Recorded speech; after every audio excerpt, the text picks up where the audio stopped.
Monseigneur Jamin Ndiaye, archevêque de Dakar. Et je suis venu lui rendre visite dans le cadre de cette tournée d'explication dans le cadre du référendum du 20 mars. Comme vous le savez, nous avons depuis une semaine entrepris une démarche de visite de proximité auprès des autorités religieuses, toutes confessions confondues. Et là, il était important que je lui dise le sens et la portée de la réforme. Évidemment, solliciter ses prières et profiter de l'occasion de sa présence pour lancer encore une fois un appel au calme. Un appel au calme puisque je ne vois pas pourquoi, pour le vote du oui ou du non, il doit y avoir de la violence. Je pense que la violence est un prétexte pour ceux qui veulent semer le désordre.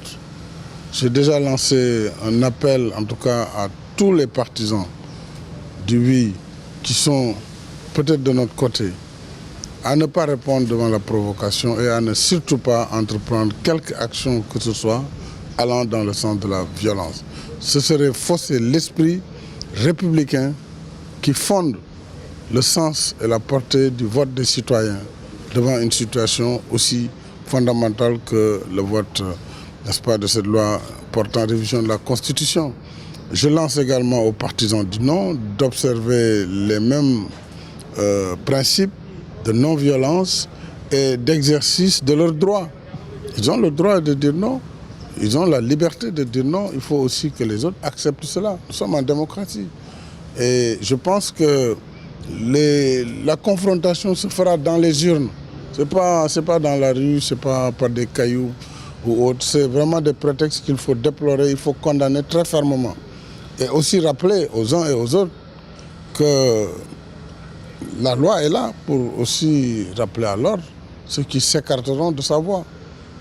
Une élection n'est pas un prétexte pour faire n'importe quoi.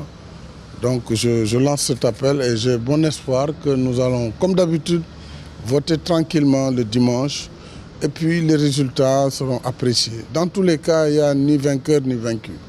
Ce dont il s'agit, c'est de voter un projet de révision. Il ne faut pas déplacer le débat, il n'est pas ailleurs. Et je voudrais encore une fois remercier Monseigneur pour le temps qu'il a pris de nous recevoir. Et donc je remercie à travers lui toute la communauté catholique et chrétienne du Sénégal. Je suis toujours confiant, je suis un optimiste.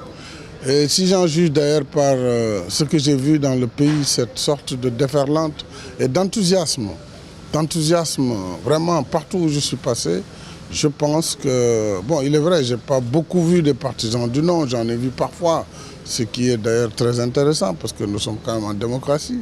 Et ce qui est aussi très amusant et que j'ai beaucoup apprécié, j'ai vu dans certaines localités ceux qui avaient le oui, naturellement beaucoup plus nombreux, à côté de ceux qui disaient non, alors parfois c'est oui, non, bon, tout ça montre qu'en fait c'est dans l'allégresse. Et c'est ça que nous recherchons, la liberté de chacun d'exprimer son opinion. Maintenant, la souveraineté appartient au peuple et nous saurons l'orientation définitive du peuple le soir du 20 mars. Merci. Je voudrais d'abord remercier le président pour le geste qui l'a conduit jusqu'ici. J'y vois une marque d'estime pour la communauté chrétienne que je représente et je voudrais lui dire toute ma reconnaissance pour cela.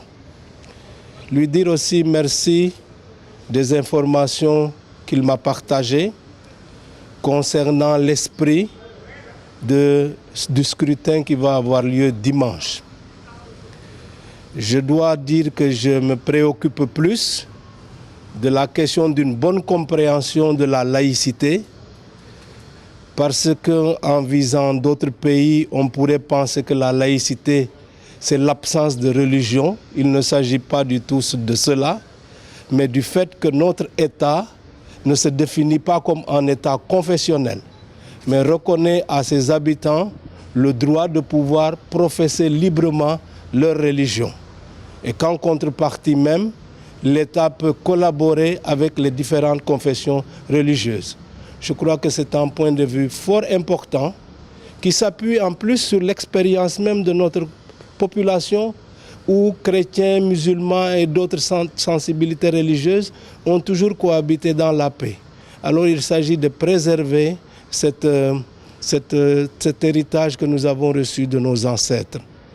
Concernant la violence, je me dois aussi de dire combien nous devons faire des efforts pour apprendre à discuter de bords différents, mais dans le respect et l'estime, en ayant le souci d'une parole responsable de ce qui peut construire notre pays et non pas le mener à la dérive.